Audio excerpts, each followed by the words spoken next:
ప్రస్తుతానికి నేను Serbia capital అయిన బెల్గ్రేడ్లో దిగాను. ఇది నా కంట్రీ నెంబర్ 88, ఈ సంవత్సరం 75th కంట్రీ. ఫ్రెండ్స్, నేను ఇప్పుడు House of National Assembly of Serbia దగ్గర నిల్చున్నాను. ఇక్కడ నుంచే యుగోస్లేవియన్ సామ్రాజ్యం అనేది మొదలైందనమాట. That was the old palace అనమాట, official residence of royal family. Friends, ఇక్కడ కలెమగ్దాన్ పార్క్ దగ్గరకు వచ్చేసా. ఇది ఓల్డ్ ఫోర్ట్రెస్ అనమాట. సో ఎంత బ్యూటిఫుల్గా చూడండి. 1999లో అమెరికా వాళ్ళు బాంబేసి కూల్చేసిన బిల్డింగ్స్ ఇవి. సో 25 years అయినా కూడా వాళ్ళు ఇలాగే పెట్టారనమాట.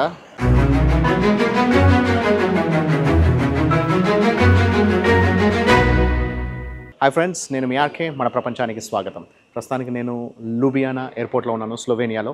సో ఇక్కడ నుంచి I'm heading towards Belgrade, Serbia. So Serbia is gonna be my country number 88, ఈ సంవత్సరం 75వ దేశం, 75th కంట్రీ ఇన్ 2024. సో సెర్బియాలో we're gonna stay for 2 days. అక్కడ ఇంపార్టెంట్ లొకేషన్స్ చూసుకుందాం. అక్కడ నుంచి I'm gonna fly to Greece. So మనకు ఆల్రెడీ ఇక్కడ ఒక ఇద్దరు అమ్మాయిలు కలిసారు. So I met 2 beautiful girls and they are from Serbia. So they have given me a lot of information. So దానికి సంబంధించిన డీటెయిల్స్, సెర్బియాకి సంబంధించిన డీటెయిల్స్ కూడా అన్ని మీకు షేర్ చేస్తాను. Then we can move forward.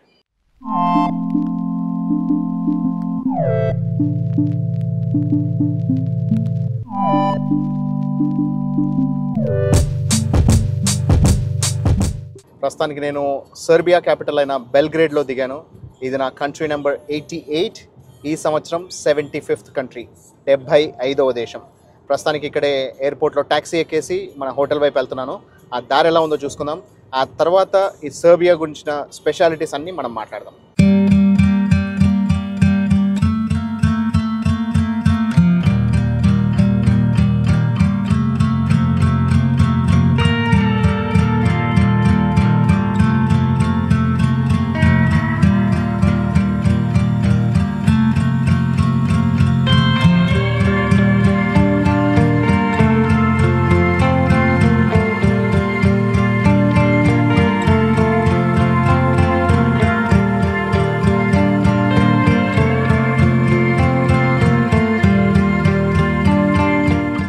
Okay friends, ఇక్కడ క్రౌన్ ప్లాజా హోటల్కి వచ్చేసా.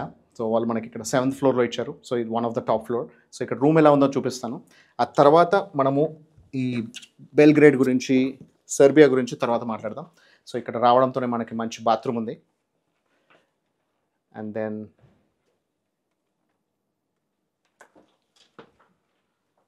We have a pretty good room. So ఇది మంచి అప్గ్రేడెడ్ రూమ్ అనమాట. So we have a proper setup, everything. And then you can also see my name here. So always welcome Mr. Gande. So welcome Gande. ఇక్కడ మంచి desk space కూడా ఉంది. So ఇక్కడ మనం 2 days stay చేయబోతున్నాము. So this is part of new Belgrade. So new Belgrade అనేది river ఒకటి ఉంటుంది, ఆ రివర్కి ఇటువైపు ఉందన్నమాట. So this is started built only after second world war. So 1945 తర్వాత బిల్డ్ చేశారు. సో మనకి ఇక్కడ న్యూ బెల్గ్రేడ్ సిటీ వ్యూ అనేది ప్రాపర్గా కనిపిస్తుంది మనకి ఇక్కడ. సో మంచి విజిబిలిటీ అనేది ఇచ్చారు. సో మనకి ఓల్డ్ బెల్గ్రేడ్ అనేది అటువైపు ఉంటుంది, other side. So we gonna go and explore the old Belgrade. So but this is the new Belgrade. This is all new Belgrade. And ఇక్కడ మనకి there is a currency called dinar. So dinar అనేది మన రూపాయి కంటే కూడా తక్కువ. So 1 rupee is equal to 1.25 dinar. So దాదాపు మన రూపాయి 80 పైసల కింద లెక్క వస్తుంది అనమాట. సో దినార్ గురించి ప్లస్ ఇక్కడ బెల్గ్రేడ్ గురించి, సెర్బియా గురించి మొత్తం చాలా క్లియర్గా మీకు ఎక్స్ప్లెయిన్ చేస్తాను. So this is also one of the Yugoslavian country and it was actually the headquarters. So యుగోస్లేవియాకి headquarters was Belgrade. So దీని గురించి మొత్తం డీటెయిల్గా ఎక్స్ప్లెయిన్ చేస్తాను. So this is the entry which I have just come in. ఆ తర్వాత మనం మాట్లాడదాం. ఫ్రెండ్స్, నేను ఇప్పుడు House of National Assembly of Serbia దగ్గర నిల్చున్నాను. సో ఇది బెల్గ్రేడ్లో ఉంది, క్యాపిటల్ అయిన బెల్గ్రేడ్లో ఉంది. సో దీని స్పెషాలిటీ ఏంటి అని అంటే ఇక్కడ నుంచే యుగోస్లేవియన్ సామ్రాజ్యం అనేది మొదలైందనమాట. So this was the main capital. యుగోస్లేవియాకి క్యాపిటల్ అనేది సెర్బియాలోని బెల్గ్రేడ్ ఉండేది, ఈ నగరం అనమాట. ఈ పర్టికులర్ స్థలం నుంచే మొదలైందనమాట. సో యుగోస్లేవియా గురించి మీకు ఆల్రెడీ నేను క్రొయేషియన్ వీడియోలో ఆల్రెడీ ఎక్స్ప్లెయిన్ చేయడం జరిగింది. ఇప్పుడు మళ్ళీ ఒక క్విక్ రీక్యాప్ ఇస్తాను. 1918లో ఆటోమన్ ఎంపైర్లో భాగంగా ఉన్న కొన్ని కంట్రీస్, సో సెంట్రల్ యూరోప్లోని సౌత్ ఈస్టర్న్ కంట్రీస్ అయిన క్రొయేషియా, స్లోవేనియా, సెర్బియా, ఈ 3 కలిపి 1918లో ఫస్ట్ వరల్డ్ వార్ తర్వాత 3 కలిపి ఒక కింగ్డమ్ లాగా ఫామ్ అయ్యాయి అనమాట. సో దాని పేరే 1922లో వీటి 3 కలిపి ఒక రికగ్నిషన్ కూడా వచ్చింది. సో వీటిని వర్సైల్స్ అని చెప్పేసి అనేవాళ్ళు అనమాట. సో వర్సైల్స్ కింగ్డమ్ లాగా ఉన్నవి 1929లో దీని పేరు యుగోస్లావియా కింద మారిందనమాట, యుగోస్లేవియన్ కింగ్డమ్. సో ఆ యుగోస్లేవియన్ కింగ్డమ్లోకి బాస్నియా, మెకడోనియా అండ్ మాంటెనిగ్రో ఈ 3 దేశాలు వచ్చి జాయిన్ అయ్యి ఒక స్ట్రాంగ్ ఫామ్ లాగా ఒక సోషలిస్ట్ రిపబ్లిక్ ఆఫ్ యుగోస్లేవియా కింద జాయిన్ అయ్యాయి అనమాట. Socialist federation republic of Yugoslavia SFRY కింద జాయిన్ అయ్యాయి. ఒక స్ట్రాంగ్ ఫోర్స్ లాగా తయారైందనమాట. సో మనకి అప్పుడు USSR అంటే United states of Soviet Russia ఎలా అయితే మల్టిపుల్ కంట్రీస్ కలిపి అయిందో, ఇది ఇక్కడ ఒక 6 కంట్రీస్ కలిపి ఒక socialist federal republic of Yugoslavia కింద జాయిన్ అయ్యాయి అనమాట. It was a very powerful Kingdom. ఆ కింగ్డమ్ మొత్తానికి హెడ్ ఇక్కడ ఉండేదన్నమాట. So this was the place which was the capital of Yugoslavia. ఆ తర్వాత మల్టిపుల్ రకరకాల డిఫరెంట్ కండిషన్స్ ఫేస్ చేయాల్సి రావడము, ఆ తర్వాత మల్టిపుల్ సిచ్యువేషన్స్ ఫేస్ అయ్యి ఆ తర్వాత ఒక్కొక్కటి అంటే ఎవరికి వాళ్ళకి ఇండిపెండెన్స్ కావాలి అని చెప్పేసి అని ఇంటర్నల్ కుమ్ములాటలు అవన్నీ మొదలయ్యాయి. ఫైనల్లీ 91 నుంచి 95 మధ్యలో విపరీతమైన వార్స్ జరిగాయి. సో వార్స్లో ముఖ్యంగా ఫస్ట్ స్లోవేనియా బయటకు వచ్చేసింది. Slovenia was the quickest to come out. ఆ తర్వాత దాదాపు 4 సంవత్సరాల పాటు తీవ్రమైన వార్ జరిగిన తర్వాత క్రొయేషియా అండ్ బాస్నియా కూడా బయటకు వచ్చేసాయి. సో ఇవన్నీ బయటకు వచ్చిన తర్వాత మాంటెనిగ్రో అండ్ సెర్బియా కలిసి యుగోస్లేవియాని కంటిన్యూ చేశాయి. So instead of socialist federation of Yugoslavia కాకుండా ఫెడరేషన్ రిపబ్లిక్ ఆఫ్ యుగోస్లేవియా కింద ఈ రెండు కంట్రీస్ కలిపి ఉండేవి. ఆ తర్వాత 2006లో ఫైనలీ మాంటెనిగ్రో కూడా బయటకు వెళ్ళిపోయింది. సో 2008లో Kosovo is been declared as independent state.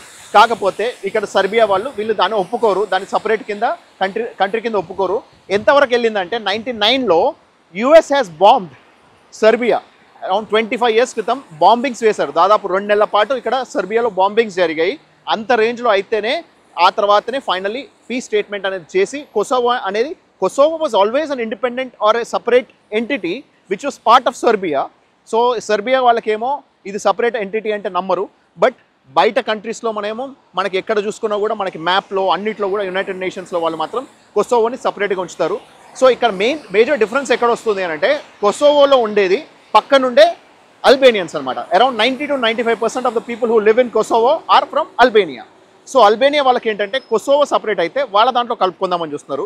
Serbia వాళ్ళు ఏంటంటే ఇది వాళ్ళ కంట్రీలో భాగంగా ఉంది కాబట్టి వాళ్ళు దాన్ని సపరేట్గా చేయడం ఇష్టం లేదనమాట. సో ఇది ప్రస్తుతానికి ఉన్న సిచ్యువేషన్. సో నేను కొసోవోకి వెళ్దాం అనుకున్న వాడిని కూడా ఐ క్యాన్సిల్ మై ట్రిప్. ఎందుకంటే there is a border tension right now. So ఆ బార్డర్ టెన్షన్స్లో నేను కొసోవోకి వెళ్ళి ఇరుక్కుపోదలుచుకోలేదు. So Serbia is right now ప్రస్తుతానికి ఇక్కడ ఇబ్బందులు లేవు కాబట్టి ఇక్కడ నేను చూస్తున్నాను. సో ఇది సిచ్యువేషన్. నిన్ననైతే నేను వచ్చేప్పటికి మార్నింగ్ 26 degrees టెంపరేచర్ ఉండే, ఇప్పుడేమో 10 degrees టెంపరేచర్ ఉంది, ఫ్రీజింగ్ కోల్డ్ ఉంది. సో 1 డేలో ఇంత డిఫరెన్స్ వచ్చింది. నిన్న మధ్యాహ్నం నుంచి ఈరోజు మధ్యాహ్నం సాయంత్రం వరకు కంటిన్యూస్గా వర్షం పడుతూనే ఉంది. సో ఇక్కడ టెంపరేచర్ చేంజెస్ అనేది చాలా హెవీగా ఉంటాయి. సో ఈరోజు లక్కీలీ ఇప్పుడు కొంచెం వర్షం ఎడతెరిపి తగిలిందని చెప్పేసి మీకు ఇది చూపించడానికి వచ్చా. సో ఇక్కడ ఇంపార్టెంట్ లొకేషన్స్ అన్నీ మీకు చూపిస్తాను. This is part of old Serbia or old Belgrade. మనకి ఇది ఇప్పుడు ఏదైతే మనం హోటల్లో స్టే చేస్తున్నామో అదొక నది ఉంది, ఆ బ్రిడ్జ్ క్రాస్ చేస్తే అది న్యూ బెల్గ్రేడ్ అనమాట. ఫ్రెండ్స్ ఇప్పుడు నా వెనకాల కనిపిస్తుంది రోడ్డు కటువైపు, that was the old palace అనమాట, official residence of royal family. So 19th centuryలో కట్టారనమాట, 1840s నుంచి 1922 వరకు. సో ఇది ఒక రాయల్ ఫ్యామిలీ వల్ల ప్యాలెస్గా ఉండేదన్నమాట. సో దాని తర్వాత ఎప్పుడైతే యుగోస్లేవియన్ కింగ్డమ్ స్టార్ట్ అయిందో సో ఇక్కడ నుంచే ఆ ప్యాలెస్ అనేది మొదలుపెట్టారు అనమాట. సో యుగోస్లేవియన్ కింగ్గా ఫస్ట్ ఆఫ్ ఆల్ ఇక్కడ సర్బియా రాజే ఉండేవాడు అనమాట. సో ఇక్కడ బెల్గ్రేడ్లోని ఈ రాయల్ ఫ్యామిలీ నుంచే, రాయల్ ఆఫీస్ నుంచే స్టార్ట్ అయింది. సో అంతకు ముందు ఏంటంటే మొనార్కీ ఉండేది. సో 1919 నుంచి 1944 వరకు, 1940s వరకు కూడా. సో మొనార్కీ ఉన్నప్పుడు ఇక్కడ కింగే ఇక్కడ హెడ్గా ఉండేవాడు. ఈ స్టేట్స్ అన్ని కూడా వాళ్ళ సామ్రాజ్యాలుగా ఉండేదన్నమాట. దాని తర్వాత ఏమైందనంటే ఎప్పుడైతే ఇక్కడ మొనార్కీ వాళ్ళు అబాలిష్ చేశారో అప్పుడు వీళ్ళని ఒక సోషలిస్ట్ స్టేట్ కింద వీళ్ళని అసెంబ్లీ ఫామ్ అవ్వడము, ప్లస్ అంతేకాకుండా ఇక్కడ వీళ్ళకి డెమోక్రసీ, ప్లస్ అంతేకాకుండా ఎలక్షన్స్, ఓటింగ్ అనేది తర్వాత మొదలుపెట్టారనమాట. అంతకంటే ముందు this was the place. And ఇప్పుడు ప్రస్తుతానికి this is the official residence of mayor. So city మేయర్కి ఆఫీస్ అనమాట, అది ఆఫీస్ కింద ప్రస్తుతానికి ఉంది. సో ఒకప్పుడు ఇది రాయల్ ఫ్యామిలీ యొక్క రాయల్ ప్యాలెస్, అది ఇప్పుడు ప్రస్తుతానికి మేయర్ ఆఫీస్. చూస్తున్నారు కదా, సో ఇది సిటీ మేయర్ ఆఫీస్ అనమాట, ఒకప్పటి ఓల్డ్ ప్యాలెస్. సో మనము బాస్నియాలో కూడా చూసుకున్నాం కదా, సో అక్కడ రిపబ్లిక్ ఆఫ్ సర్బ్స్కాకి ఒక సపరేట్ ఒక అతని మేయర్ ఆఫీస్ అవన్నీ ఎలా వాళ్ళైతే బాస్నియాలో కట్టుకున్నారో బన్యా లూకాలో, సిమిలర్గా ఇక్కడ కూడా ఎంత బాగుంది చూడండి. అక్కడ ప్యాలెస్ ఉంది, ఇక్కడ ముందటంతా కూడా కంప్లీట్ వాళ్ళకి కావాల్సినంత గ్రీనరీ వేసుకొని సూపర్బ్గా ఉంది. లొకేషన్ అయితే అద్భుతంగా ఉంది. సో ఏదో ఓల్డ్ టైప్ ఆఫ్ క్యాసిల్స్ లాగా కాకుండా it looks like a proper royal palace. ఆ రాయల్ ప్యాలెస్ని వీళ్ళు ఇక్కడ సిటీ కౌన్సిల్ వాళ్ళు మేయర్కి వీళ్ళు అప్పగించడము, ఆ మేయర్ ఆఫీస్లో ఇక్కడ కూర్చోవడం అనేది సూపర్బ్గా ఉంది. దిస్ షోస్ దేర్ వాళ్ళ commitment towards the city. So ఆ సిటీ డెవలప్మెంట్ అనేది వాళ్ళకి కనబడుతుంది. సో ఇది అద్భుతంగా ఉంది. ఎందుకంటే దీన్ని ఒక హోటల్గానో లేకపోతే టూరిజం సెంటర్గానో చేసేట్టయితే సో దాంట్లో కమర్షియాలిటీ అయిపోతుంది. ఇక్కడ ఏంటి అని అంటే వాళ్ళ రాయల్ రెసిడెన్స్ని దాన్ని అలాగే మెయింటైన్ చేస్తూ శాంక్టిటీని కాపాడుతున్నట్టయితే నాకైతే సూపర్గా అనిపిస్తుంది. చాలా అద్భుతంగా ఉంది. So literally right on the main road ఉంది, అసెంబ్లీ ఎదురుగానే ఉంది. సో దీన్ని అసెంబ్లీ సాక్షిగా దీన్ని వీళ్ళు సూపర్గా మెయింటైన్ చేస్తున్నారు. సో ఓల్డ్ బెల్గ్రేడ్లోని రిపబ్లిక్ స్క్వేర్ వైపు బయలుదేరాము ఇప్పుడు.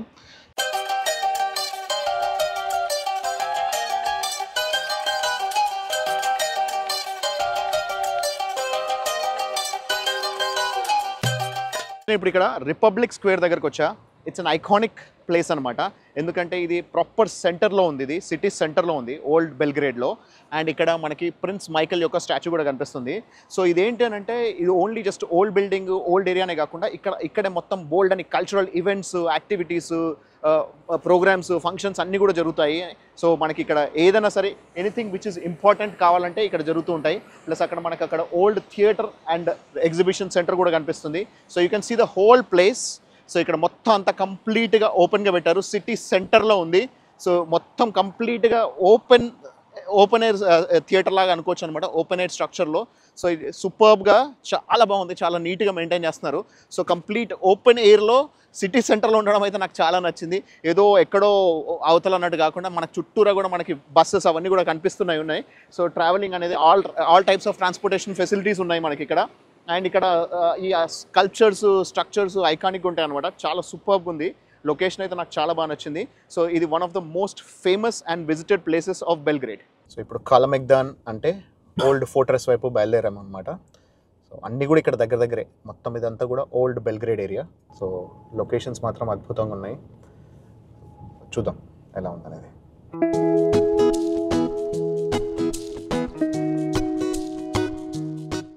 ఫ్రెండ్స్ ఇక్కడ కాలమెగ్దాన్ పార్క్ దగ్గరకు వచ్చేసా. ఇది ఓల్డ్ ఫోర్ట్రెస్ అనమాట. సో ఎంత బ్యూటిఫుల్గా ఉంది చూడండి. ఆ ఫోర్ట్రెస్ కట్టిన విధానం కూడా చాలా అద్భుతంగా ఉంది. సో ఇదేంటంటే హైయెస్ట్ పీక్ పాయింట్ ఆఫ్ బెల్గ్రేడ్లో ఉన్నామన్నమాట. So 125 meters above the sea level. So almost 450-500 feet హైట్లో ఉన్నామన్నమాట. సో పీక్లో ఉన్నాము. ప్లస్ అంతేకాకుండా ఇక్కడ 2 rivers కలుస్తున్నాయి, rivers Sava and rivers Danube. ఈ 2 rivers కలిసే ఒక మంచి స్ట్రాటజిక్ లొకేషన్లో ఈ పర్టికులర్ ఫోర్ట్రెస్ని కట్టారనమాట. సో ఇది అద్భుతంగా ఉంటుంది లొకేషన్. సో వీలైతే ఇక్కడ నేను ఒక డ్రోన్ షాట్ ఇంక్లూడ్ చేస్తాను. సో ఎందుకంటే మనం కింది నుంచి చూస్తే ఒకవైపు మాత్రమే చూడగలము. సో మనకి మొత్తం కంప్లీట్గా మీకు చూపించడానికి నా ప్రయత్నం నేను చేస్తాను. So this is one of the oldest fortress and it looks so beautiful. Visually also it looks so amazing. And ఇక్కడ మనకు వీలైనన్ని బెస్ట్ షాట్స్ తీసుకొని నేను మీకు అది ఇంక్లూడ్ చేయడానికి ప్రయత్నం చేస్తాను. ఫోర్ట్రెస్ లోపలికి వెళ్ళిపోయి ఎలా ఉందని చూసుకుందాం. కంప్లీట్ స్టోన్స్తో చేశారు కింద అండ్ పైన కూడా మొత్తం రాళ్ళే కనబడుతున్నాయి కదండి. రాళ్లతో కట్టిన ఫోర్ట్రెస్ ఇది. Wow, looks so beautiful.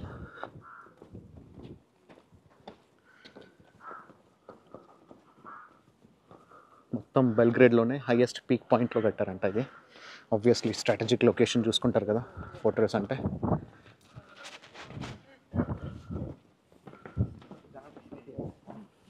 Wow, looks too good. And ఫోర్ట్రెస్లోంచి లోపలికి వెళ్ళిపోతే మనకి నేషనల్ పార్క్ ఉందన్నమాట. ఇక్కడ హ్యూజ్ నేషనల్ పార్క్. అసలు ఫోర్ట్రెస్ లోపల పార్క్ కట్టడం అనే ఆలోచన సూపర్గా ఉంది.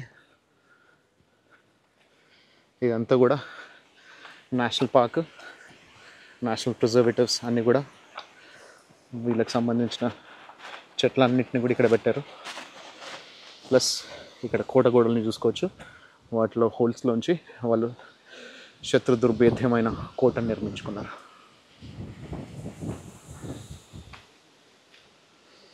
నా వెనకాల ఇదంతా కూడా కంప్లీట్గా స్టోన్స్తో కట్టారు. ఆ తర్వాత బయట చూస్తే లోపలేం మొత్తం బ్రిక్ స్ట్రక్చర్ యూస్ చేశారు. సో బయట అవుట్ సైడ్ వాల్స్ మాత్రం అంతా కూడా స్టోన్స్తోనే యూస్ చేశారు, స్టోన్తోనే కట్టారు. ఇక్కడ మాత్రం బ్రిక్స్ని యూస్ చేసి వాళ్ళు ఆ పైకి పిల్లర్స్ దగ్గరికి వెళ్ళడానికి వీళ్ళు ఇది కన్స్ట్రక్షన్ చేసుకున్నారు. ఇది it looks so beautiful, aesthetic and amazing architecture.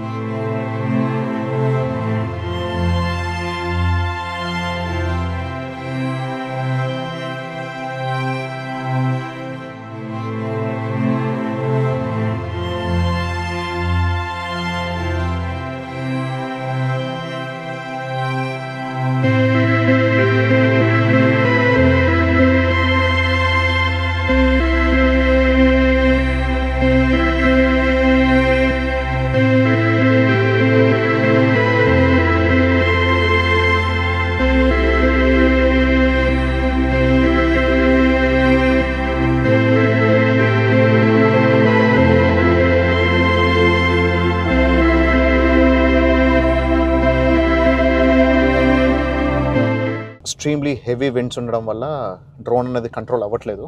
అప్పటికి ఒక 2-3 షాట్స్ తీసుకున్నా కానీ మనకి అవుట్ ఆఫ్ కంట్రోల్ వెళ్ళిపోతుంది, ప్లస్ అవుట్ ఆఫ్ సైట్ వెళ్ళిపోతుంది. సో ముఖ్యంగా ఆ రిస్క్ లేకుండా అని చెప్పేసి కొన్ని షాట్స్ మాత్రమే తీసుకొని దాన్ని ఆపేసా.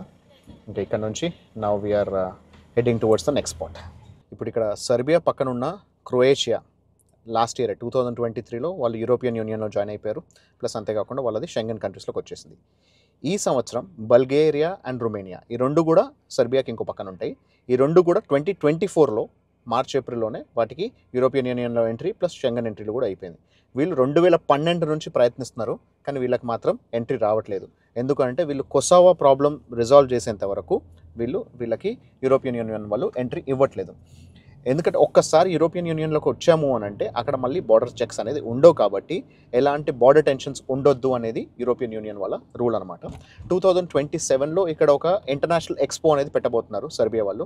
సో అంత లోపలనే ఇది వీళ్ళు ప్రాబ్లమ్స్ రిజాల్వ్ చేసుకుని they will get into European Union and become Schengen country అని ఎక్స్పెక్ట్ చేస్తున్నారు.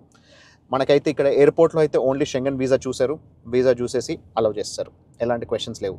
ఒక 2-3 ఇయర్స్ బ్యాక్ వరకు ఇండియన్స్కి వీసా అరైవల్ లేదా నో వీసా ఉండేది.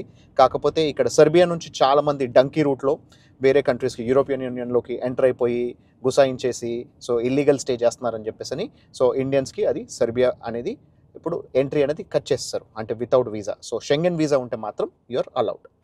ఓల్డ్ బెల్గ్రేడ్ నుంచి న్యూ బెల్గ్రేడ్కి కనెక్ట్ చేసే బ్రిడ్జ్ అనమాట. సో మధ్యలో నది ఉంది. సో నదికి అటువైపు ఏమో న్యూ బెల్గ్రేడ్, ఇప్పుడంతా మనం చూసుకుందంతా కూడా ఓల్డ్ బెల్గ్రేడ్ అనమాట. సో ఇంకా సూర్యాస్తమయ సమయం ఆసన్నమైంది. సో తొందరలోనే ఇక్కడ సన్సెట్ అవ్వబోతుంది and it looks so beautiful. ఇటువైపు న్యూ బెల్గ్రేడ్లో మనకి కొన్ని పెద్ద పెద్ద బిల్డింగ్స్, హై రైజ్ టవర్స్ అనేది కనిపిస్తాయి. ఓల్డ్ బెల్గ్రేడ్ అంతా ఇంతకుముందు చూసుకున్నాం కదా, so they were all pretty old అనమాట. మీరు ఇప్పుడు చూస్తున్న అతిపెద్ద బిల్డింగ్ ఏదైతే ఉందో దాన్ని కూలా బెల్గ్రేడ్ అంటారు అనమాట. So that is the largest building in the entire Belgrade and Serbia అనుకోవచ్చు. సో ఇక్కడ మల్టిపుల్ బ్రిడ్జెస్ అనేది చూడొచ్చు మనము. సో ఈ బ్రిడ్జ్లు అనేది మనకి ఓల్డ్ బెల్గ్రేడ్కి న్యూ బెల్గ్రేడ్కి కనెక్ట్ చేసేవి. న్యూ బెల్గ్రేడ్ అంతా కూడా సెకండ్ వరల్డ్ వార్ తర్వాత 1945 తర్వాత కన్స్ట్రక్షన్ అనేది స్టార్ట్ చేశారు. అంతకుముందు అంతా కూడా ఓల్డ్ బెల్గ్రేడ్. మళ్ళీ మనం న్యూ బెల్గ్రేడ్ నుంచి ఓల్డ్ బెల్గ్రేడ్ వైపు ఎంటర్ అవుతున్నాం. ఇప్పుడు మనము 25 ఏళ్ల క్రితం 1999లో యుఎస్ఏ వాళ్ళు కొసోవో ఇష్యూలో నాటో తరపున ఇక్కడ వేసిన బాంబింగ్స్ ఎక్కడైతే వేశారో ఆ బిల్డింగ్స్ని చూడబోతున్నాం అనమాట. అన్నిట్లో యుఎస్ఏ మొత్తానికి మధ్యలో దూరడం మాత్రం చూస్తుంటాము. సో వాళ్ళ ఇంటర్నల్ మ్యాటర్లో కూడా వీళ్ళు దూరి, నాటో మ్యాటర్లో సో వాళ్ళు దూరి ఇక్కడ బాంబింగ్స్ వేశారు. ఆ బిల్డింగ్స్ ఎలా ఉన్నాయనేది ఇప్పటికి 25 ఇయర్స్ అయినా కూడా వాళ్ళు అలాగే ఉంచారనమాట. ఆ బిల్డింగ్స్ ఎలా ఉన్నాయనేది చూద్దాం. ఫ్రెండ్స్ కనిపిస్తున్నాయి కదా ఇక్కడ బిల్డింగ్స్.